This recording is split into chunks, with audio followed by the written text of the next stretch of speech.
All right, joining us now is Michael Faulkender, America First Policy Institute chief economist and former assistant Treasury Secretary. Sir, good to see you. All right, so you got Ramaswamy doing beach reading with the CBO estimates. You've got all sorts of people out there with roadmaps about how to get the spending out. What do you want to see happen, given your experience in government? Right. So I think there are a lot of low-hanging fruit opportunities for this committee to look at. Already mentioned was student loan forgiveness, because as you know, not only did the Biden administration forgive a lot of loans, but they're also looking to reduce the required payments on the remaining loans that are out there. So the incoming administration can certainly do something about that. You saw that the way that they implemented the Inflation Reduction Act and things like the electric vehicle tax credits in ways that were significantly more generous than the Congressional Budget Office originally scored them as being. And so there's a lot of things that can be done just administratively, going in and looking at the way that the Biden administration processed the rules and undoing them.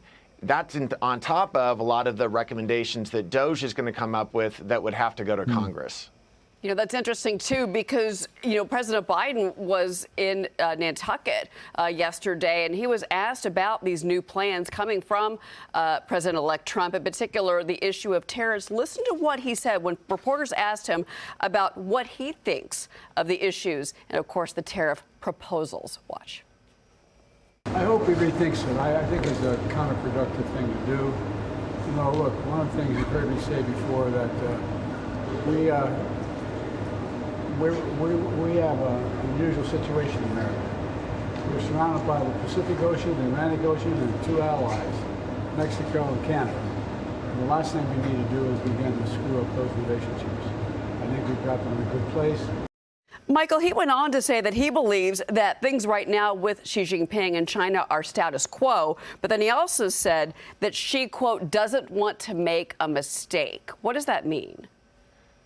If you look at why President Trump is saying that we need to implement tariffs immediately upon him coming into office, it's because we still have about 100,000 fentanyl deaths per year. And that is almost entirely able to be stopped if only the Mexican government in particular would take on some of the drug cartels south of our border. And so by threatening tariffs, President Trump is hoping to get the same kind of outcome from the Mexican government that he did on Remain in Mexico. So if we go back to the 2018-2019 timeframe, he said if the Mexican government does not step up and do something about these caravans that are coming from Central America into our country through a porous border, then that the president was going to slap tariffs on the Mexican government.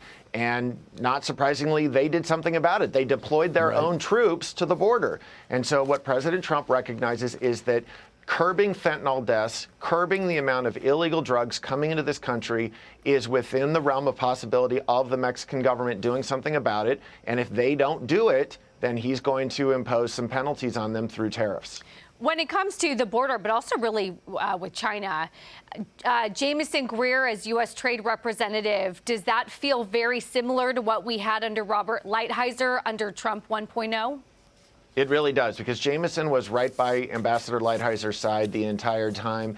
And, Ambassador Lighthizer and President Trump really changed the conversation in this country about China, recognizing both the economic and the geopolitical threat that it represents, and getting people on both the left and the right in this country to think about approaching China policy very differently.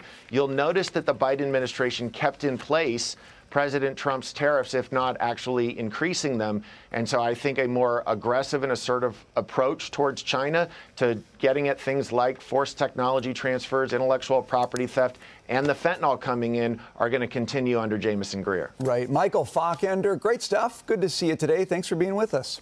Great to be with you.